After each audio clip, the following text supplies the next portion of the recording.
Going to be taking a look at events, and it's the calendar system that we have in place on cadetforchrist.com.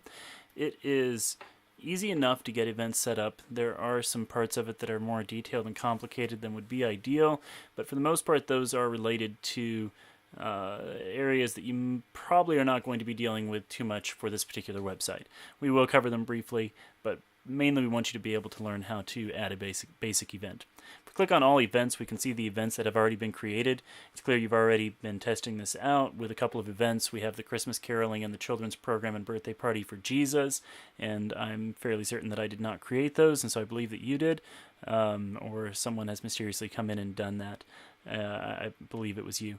And so we click on edit here and we can see how it's already been set up.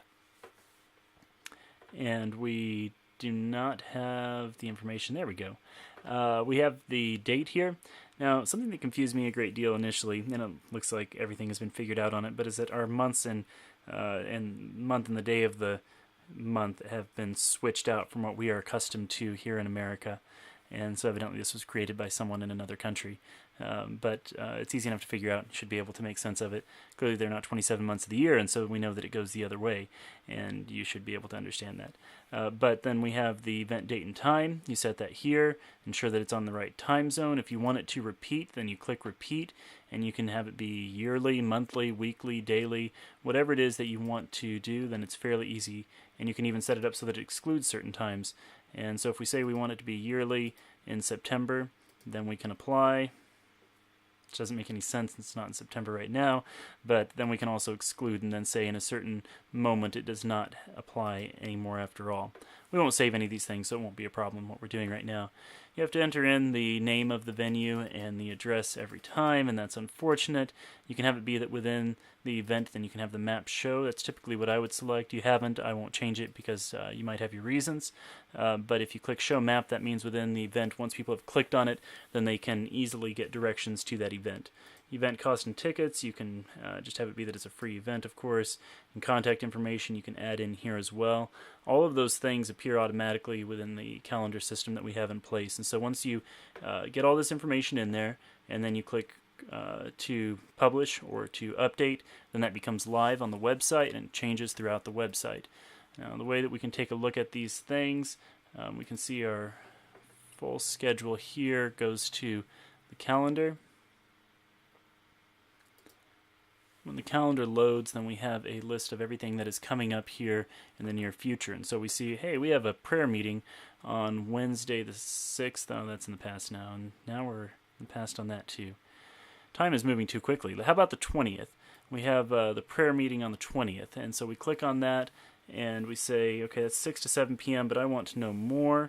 And then we can see that it's on January 20th, 2016 from 6 to 7 p.m.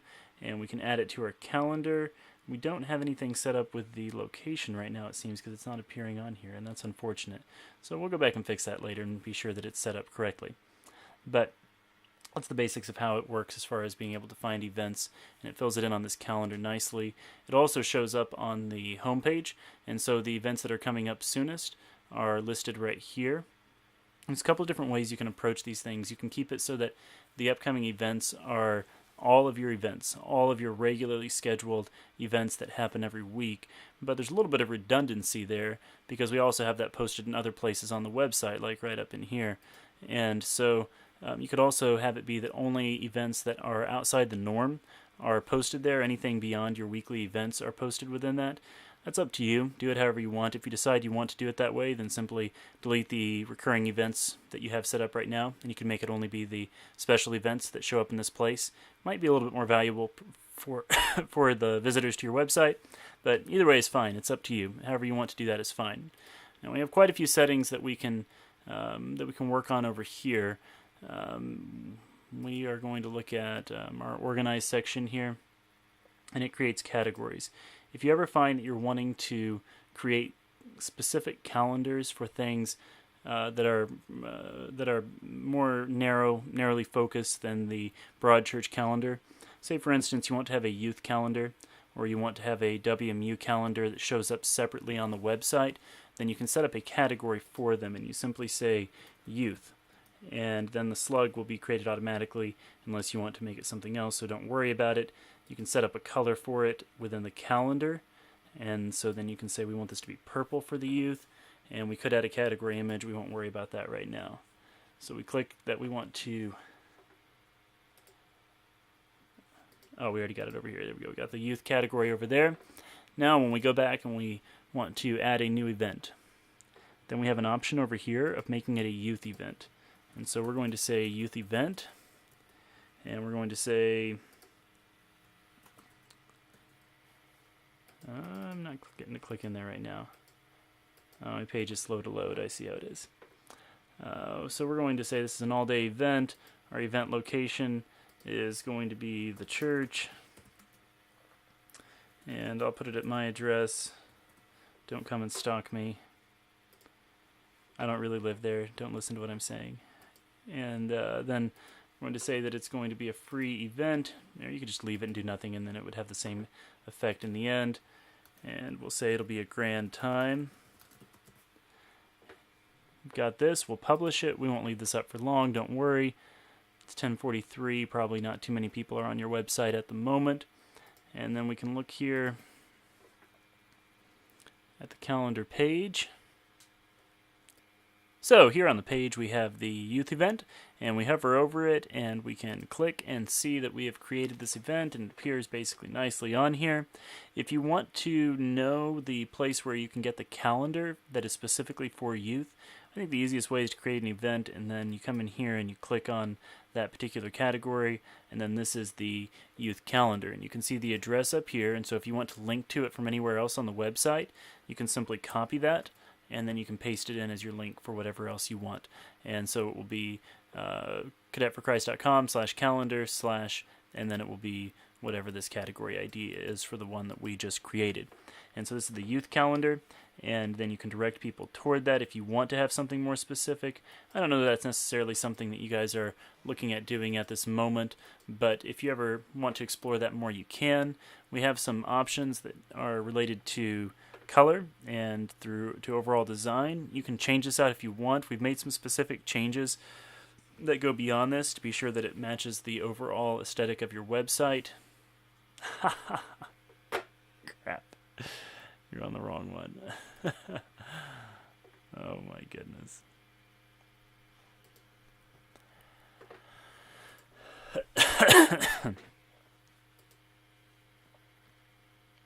And there it is.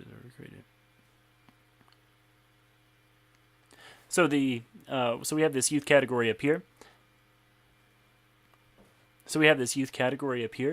And if you want to take a look at the calendar that goes along with it, you can click View, and then we have that specific youth-related calendar. We don't have any other events on here except for the youth events, and that shows up there.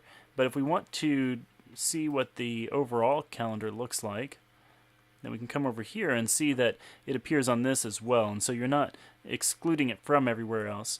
You are merely making it so that you can have a more specific calendar if you want to have a place for something like youth or for missions or whatever else it is that you might want to have a specific calendar for. You can explore that more if you want to, and maybe implement that at some point if you find a need for it. We also have some changes that can be made for theme options for the calendar.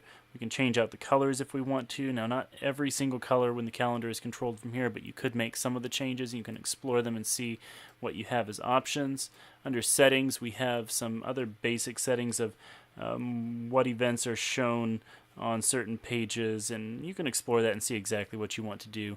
For the most part, you can figure that out on your own. They are mostly self-explanatory. Now, if you get to a place where you don't understand something on here, feel free to ask us, and we will gladly help you out. We want to be sure that we delete this youth event because there's not actually a youth event going on.